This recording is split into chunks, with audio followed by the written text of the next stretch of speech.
Next topic है air gap technique. देखो, scatter removal की एक और टेक्निक होती है जिसे हम कहते हैं एयर गैप टेक्निक। इस टेक्निक के द्वारा भी स्कैटर रेडिएशन को रिमूव किया जा सकता है। इस टेक्निक के द्वारा क्या जा सकता है, स्कैटर रेडिएशन को रिमूव किया जाता है। कैसे? मान लो ये कोई पेशेंट है और ये एक्सरे बीम है। ये एक्सरे बीम पेशेंट को पार होके इमेज रिसेप्टर तक जा रही है। इमेज रिसेप्टर जस्ट पास में होता है तो आपकी जो स्कैटर रेडिएशन जो रिलीज होती है वो क्या करती है, पेशेंट को पार करके इसके सिर तक पहुंच जाती है और इमेज कॉन्ट्रास्ट को कम करती है। कौन करती है? ये स्कैटर रेडिएशन इमेज कॉन्ट्रास्ट को कम करती है। हम पढ़ रहे हैं एयर गैप टेक्निक। हम पढ़ रहे हैं एयर गैप टेक्निक। ओके, तो स्कैटर रिमूवल की दूसरी टेक्निक में क्या होता है, इसमें आपका जो इमेज रिसेप्टर है, इस इमेज रिसेप्टर की डिस्टेंस को इस ऑब्जेक्ट के रेफरेंस में हम बढ़ा देते हैं। क्या कर देते हैं? इमेज रिसेप्टर की डिस्टेंस को बढ़ा देते हैं, जिससे क्या होगा, ये प्राइमरी बीम तो क्या होगी, इस तक पहुंच जाएगी।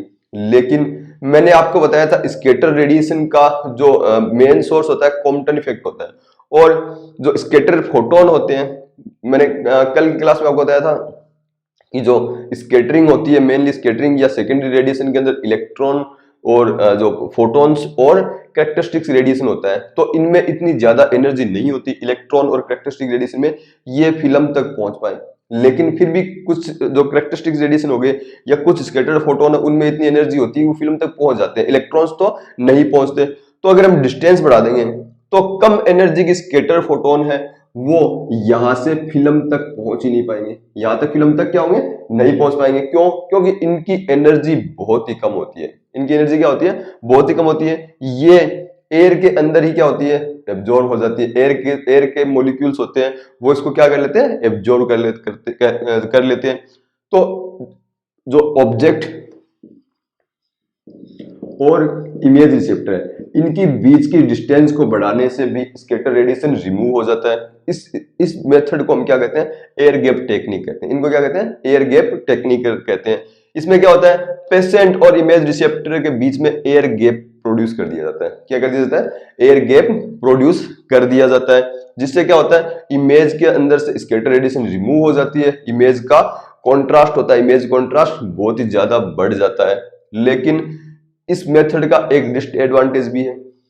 ऑब्जेक्ट और इमेज रिसेप्टर के बीच में डिस्टेंस बढ़ जाने से क्या होगा, इमेज का मैग्निफिकेशन प्राप्त होगा। इमेज का क्या होगा, मैग्निफिकेशन। अगर ये इमेज रिसेप्टर यहाँ पे होता तो आपको इमेज की जो इमेज है उसको इतनी प्राप्त होती है, लेकिन अब इमेज कितनी हो रही है, इतनी ज्यादा बड़ी, जो इनका इमेज के अंदर मैग्निफिकेशन प्राप्त होता है। तो ये क्या हो गया, स्कैटर का जो एयर गैप टेक्निक होगी। आप प्रैक्टिकली एग्जांपल में देखो तो अगर आप सर्वाइकल स्पाइन एंटीरो पोस्टीरियर और लेटरल प्रोजेक्शन करते हो, तो लेटरल प्रोजेक्शन में जब हम यहाँ पर कैसेट अप्लाई करते हैं तो कैसेट और पेशेंट और जो सर्वाइकल स्पाइन है इसके बीच में क्या होता है, एक एयर गैप क्रिएट हो जाता है। तो आपने देखा होगा सर्वाइकल स्पाइन लेटरल प्रोजेक्शन होता है वो ज्यादा शार्प होता है, उसका image contrast antero posterior cervical spine की तुलना में ज्यादा बढ़िया होता है। उसमें हम क्या कर रहे हैं, एयर गैप प्रोड्यूस कर रहे हैं। लेकिन एयर गैप प्रोड्यूस करने से क्या होता है, मैग्निफिकेशन प्राप्त होता है। ये इसका एक डिसएडवांटेज होता है। ये क्या होता है, इसका एक डिसएडवांटेज होता है।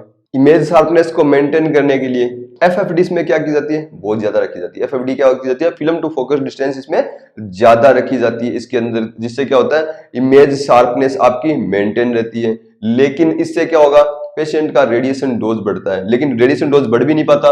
क्यों? क्योंकि फिल्म जो फोकस टू पेशेंट की डिस्टेंस बढ़ जाने से क्या होगा, इतनी ज्यादा रेडिएशन पेशेंट तक भी नहीं पहुंच पाती, वो एयर के अंदर ही क्या हो जाती है, रिमूव हो जाती है, वो एयर के अंदर एब्जॉर्ब हो जाती है। तो इसका उपयोग कहां किया जाता है, इसका उपयोग न्यूरो रेडियोग्राफी एंड मेमोग्राफी में इसका उपयोग किया जाता है। कहां किया जाता है, न्यूरो रेडियोग्राफी और मेमोग्राफी के अंदर इसका एयर गैप टेक्निक का उपयोग किया जाता है, जिससे क्योंकि इसके अंदर मैग्निफिकेशन भी हमें थोड़ा सा मिलता है। तो ये एयर गैप टेक्निक भी कंप्लीट है।